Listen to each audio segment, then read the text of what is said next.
穷志薛匠和蜂王。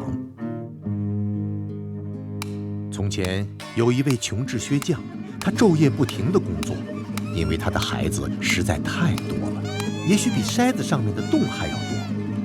有一天，穷志薛匠为一位妇人做完很多工作后，得到一筐面粉。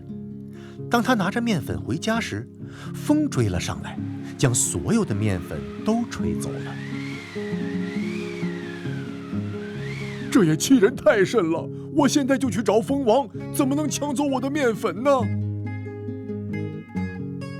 他走啊走啊，走过了7个王国，终于来到了一片美丽的田野上。他瞭望着远方，看到一股龙卷风向他吹来。凶猛的龙卷风卷起路旁的尘土，将天空吹得乌烟瘴气。穷志薛匠惊恐万分，摘下帽子趴在地上，试图躲避风的怒气。见到蜂王后，你要有敬意和感激之情，否则后果不堪设想。你要去哪里找什么呢？陛下，我是来找您要赔偿的。那天我辛苦工作挣来了一筐面粉，正要回家时，一阵风把所有的面粉都吹走了。到现在，我的家人都还饿着肚子呢。别管他了，我会处罚那个疯孩子的，我来补偿你。蜂王将穷志薛匠带到自己的城堡，为他提供了吃喝后，送给他一只绵羊。蜂王说：“你到家后就对绵羊说，绵羊快点摇一摇，绵羊就会从身上摇下来足够用1个月的钱。但是你要注意，没到家之前千万不要试。”穷志薛匠向蜂王告别后就回家了。但是穷志薛匠的好奇心太强，没等到家就试了。他对绵羊发出了命令，绵羊身上随即落下了很多金币。没过多久，穷志薛匠来到一位老朋友家借宿。他向朋友炫耀自己的绵羊，还提醒他千万不能对羊说：“绵羊快点摇一摇。”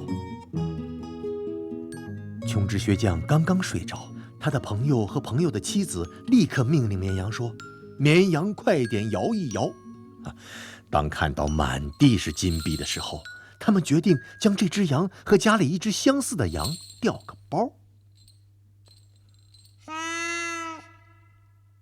第二天早上，穷志薛匠起床后没有发现任何异常，他感谢了朋友，就带着绵羊回家了。到家之后，他对绵羊说：“绵羊快点摇一摇。”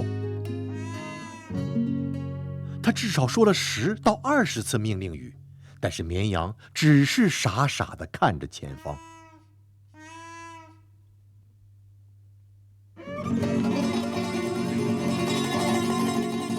穷志薛匠生气了，去找蜂王评理。这一次，他直接来到了城堡，汇报自己后，他陈述了自己的命运。你是不是没有听我的话，没等到家就用了命令语啊？我再给你一块桌布，只要和他说“桌布变丰盛吧”，桌上就会立刻变出丰盛的美食。但你要注意，没有到家之前千万不要试啊。当然，这一次穷志薛匠也没能忍住自己的好奇心。傍晚，穷志薛匠再次来到朋友家借宿，他警告朋友说：“你千万不能对我的这块桌布说‘桌布变丰盛吧’。”他的朋友和朋友妻子迫不及待地等着穷志薛匠睡着，然后立刻命令桌布。当看到穷志薛匠又得到这么有价值的新玩意时，他们再次将桌布调了包。第二天，穷志薛匠回到家后更加生气了，因为无论他说上10次或上100次“桌布变丰盛吧”，桌布一动都不动。他再次去找蜂王，蜂王已经在等他了，又送给他一根棍子。同样的，蜂王警告他，在回到家之前，千万不要对棍子说“棍子绕圈圈转一转”。穷志薛匠迫不及待地想要看看棍子的用途是什么。他对棍子说：“棍子绕圈圈转一转。”棍子立刻蹦了起来，开始乱打一气。穷人吓了一跳，立刻叫道：“呵呵！”棍子停了下来。就这样，穷志薛匠知道了棍子的用途。他再次来到朋友家借宿一晚，同样警告他们说，千万不能向他的棍子说棍子棍子绕圈圈转一转。朋友的妻子在午夜的时候叫醒了朋友，他们将棍子拿到了房间里，关上门。朋友妻子说，棍子棍子绕圈圈转一转，围我转转，围我老公转转。穷智薛匠被喊叫声吵醒。我不是和你们说千万不要试着唤醒我的棍子吗？他是会惩罚唤醒他的人的，那么就让他教训教训你们吧。天哪，我的好朋友，我们将绵羊和桌布立刻还给你。穷智薛匠对着棍子说，呵呵。他的朋友没有等到棍子再次转起来，立刻将绵羊和桌布都还给了穷智薛匠。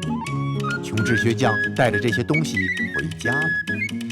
要是他现在还活着的话，他的家里应该什么都不缺了。